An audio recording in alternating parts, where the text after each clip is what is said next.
Hi everyone, it's Nono here, and this is an overview on how to generate Pix2Pix images with TensorFlow.js in Node.js. This means that we already have a model that we exported in a previous video from TensorFlow Core Keras format, that's the H5 format, into TensorFlow.js, and we're ready to use it.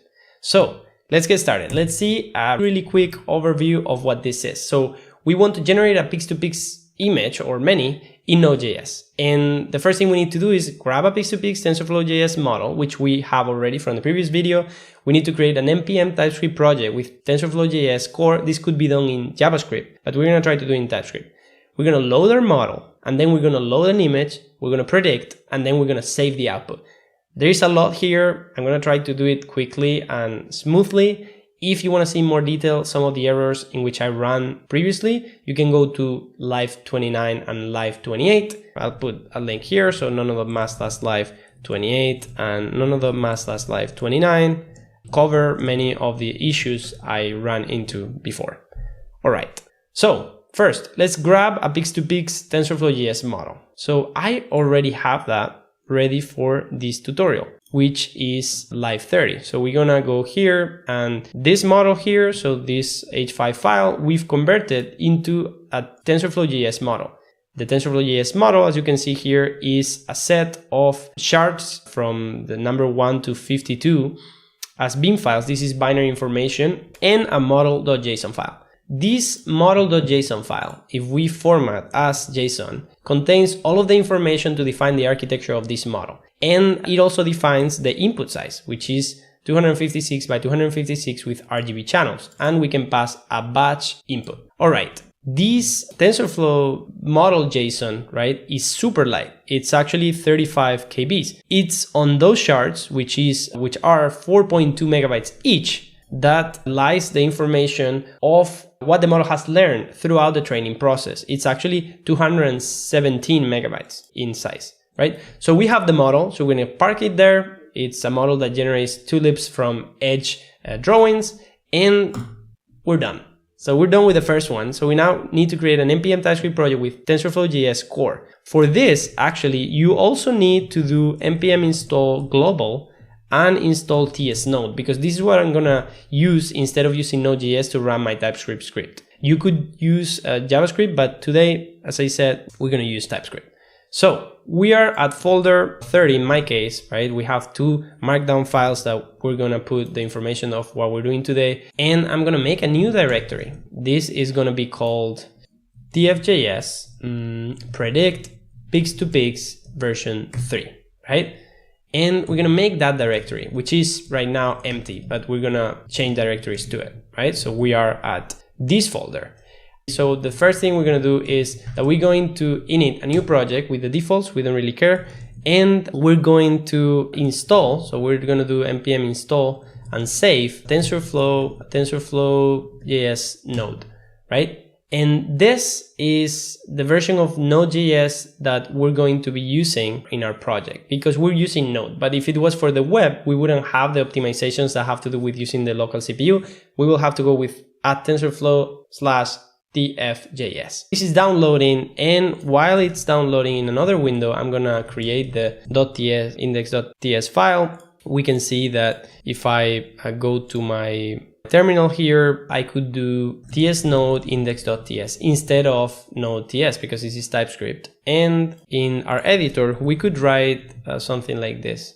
Look, this TypeScript thing works. And we can execute here. All right, so this seems like it might be creating some lag because it was resuming. So now we have TensorFlow.js for Node, and we've created a TypeScript file, so we can run it with tsnode index.ts. Look, this TypeScript thing works, right? Now we can go into our Visual Studio Code project, and the only difference to get TypeScript working here is if I put here the variable name, that is a string, and I say no, or maybe my name, is that we can have typed variables, right? And some other features. So for example, if I do here, my name is Manolo, for example, I could run this thing here. So tsnode index.ts, and now this works here.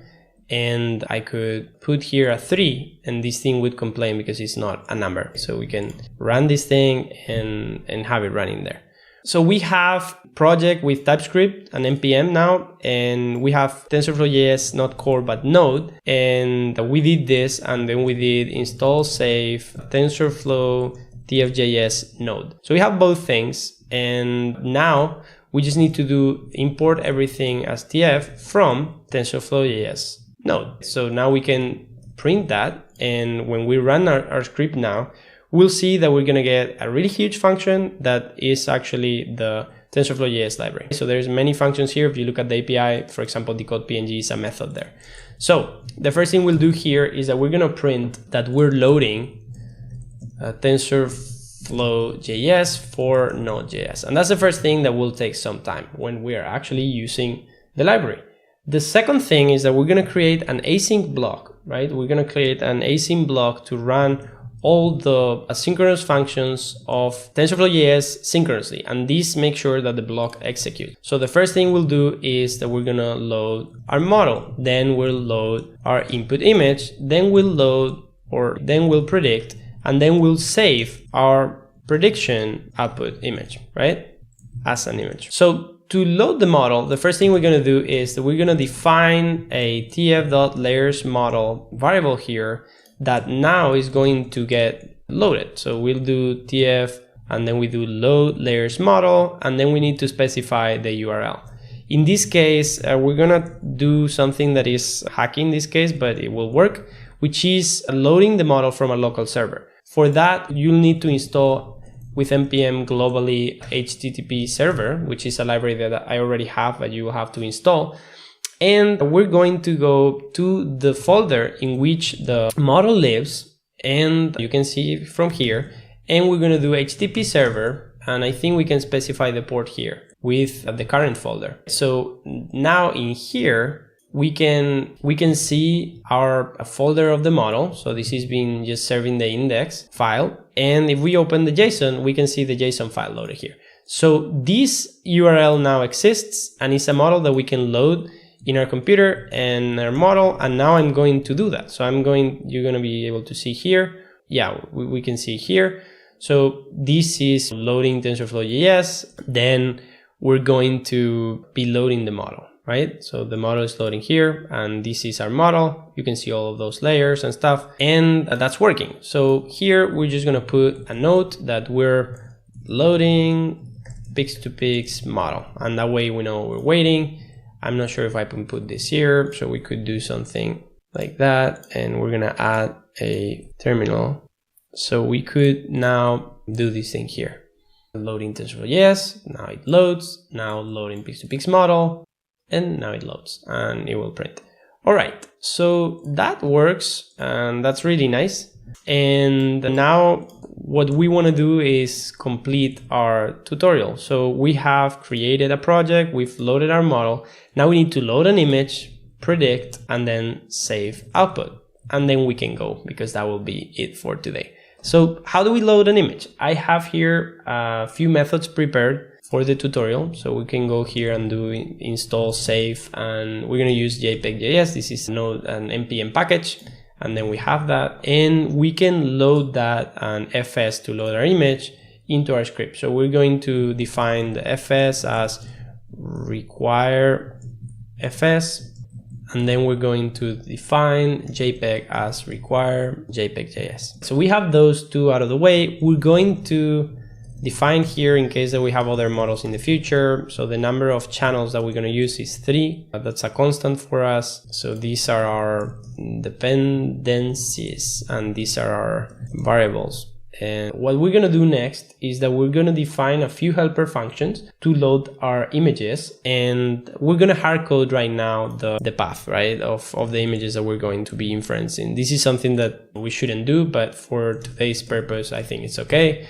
So we're going to go to day 29, which we have some inputs, right? You can see some of the results from last week. So I'm going to copy these ones over to folder 30 as well. And we're going to copy. So if I come here and press Alt, you can copy as path name. So I'm going to go to my script, and then I'm going to say, so this is going to be the image path And we're gonna have a save path as well, which is also an image path, but out. So it's gonna be output. And actually we could just do something like this. We could do image path, replace input with output. And that way we can use that convention. We have the images somewhere else, so that's fine. And now, what are we gonna do now? So we could print one thing that is useful instead of printing the model. We could print a model summary to see the model architecture, and that will show up here. You can see this is the same that we would get from Python. And now that we've added that code to print a model summary, we have to load our image, right? So we're going to load the input image from file to attention, and we're going to define our image. We're going to create a helper method that is going to be called readImage, and we're going to provide that image path. We have another helper method that is image to input, which converts the image to something we can feed into the model, so with 3 channels. And we have the input batch, which is going to be us mapping this model into a batch that can be input into the model. So I'll explain what this means in a second. This is mapping the types of the tensors. So we're going to expand them and then 0. All right. So we need these 2 helper methods before we can continue. So we're going to write them here. So utilities. All right. So the first one is going to be our read image, which is going to be using JPEG.js. So we have here read image. We have our image path, and we're going to have a buffer that is going to read the file synchronously with fs. And we have the pixels, which is going to decode with the JPEG library. We're going to decode that buffer, and then we're going to return those pixels. And we could just return there, but it's good to know that those are the pixels. And then we have another function that is image byte array that we're going to define to get an image and a number of channels. And then we're going to return something, right? So this is to do, but it will return a set of values. And then we have the other function that we said before. So it's the image to input that is going to get those images, those numbers of channels as well. And we're going to get now the values from the byte array. So the values would be image byte array, image num channels. So we get the values there. Now we get to define our output shape. So 3 numbers, and we'll get the image height, the image width, the number of channels. And then we get that our input is going to be a tensor 3D with those values, the output shape, and then the float 32. And we're going to return that input. But we need that byte array function that is going to be returning our values from here. We need to get the pixels from the image.data. We need to get the number of pixels. So we get the here, so the image width by the image height. We now get those values that we need. So a new int32 array with the size of the number of pixels by the RGB channels. So 3 channels in this case. And then we have to loop through all the pixels in that array. So all those numbers. And we have to say that the channel is 0, and we're going to go for channel to the number of channels, and then we're going to add channel. So for each of those values, we're going to get the pixel and then the channel. So this operation is to get the image byte array, and then once we've done that with the values, we'll return them. And this is going to be a function that reads the image, then we convert that into a tensor, right? This is returning a TF3D tensor. And now we can load our image. So we have here expand dims, tensor for rank, and tfcast. Okay. So there was a typo there. So input dims, and then we can now say, okay, input batch, and we run that. So right now we're just loading the model and printing the input batch tensor. So it's going to be a tensor here with the right shape. So we have a batch of 1, and we have all the things we need now to predict. So we don't have time to go in detail into the image processing functions, but that's to load an image, so like a digital file into a tensor. So we don't really need to print this. So now to predict, there is something important here, and is that instead of using model predict, we need to do a workaround. So this is going to be, we predict, we have to wait a bit, and our prediction is not going to be just model.predict, which we could do and put the input batch, because if we do that with this specific model, we're going to get a lot of not a numbers, and we could do that, but let's avoid that. We already have a live stream last week going through that. So what we're going to do is we're going to do a function here that is going to await for a model apply operation. So this model apply operation is going to be casted as a TF tensor, and is going to take two parameters. So the input batch, and then apply this training true variable here. We don't really need to give this so much space, so maybe we can just leave it like this. So these two parameters, right? So we do model apply the input batch, which is actually also pass that through, but with the training parameter of configuration as true.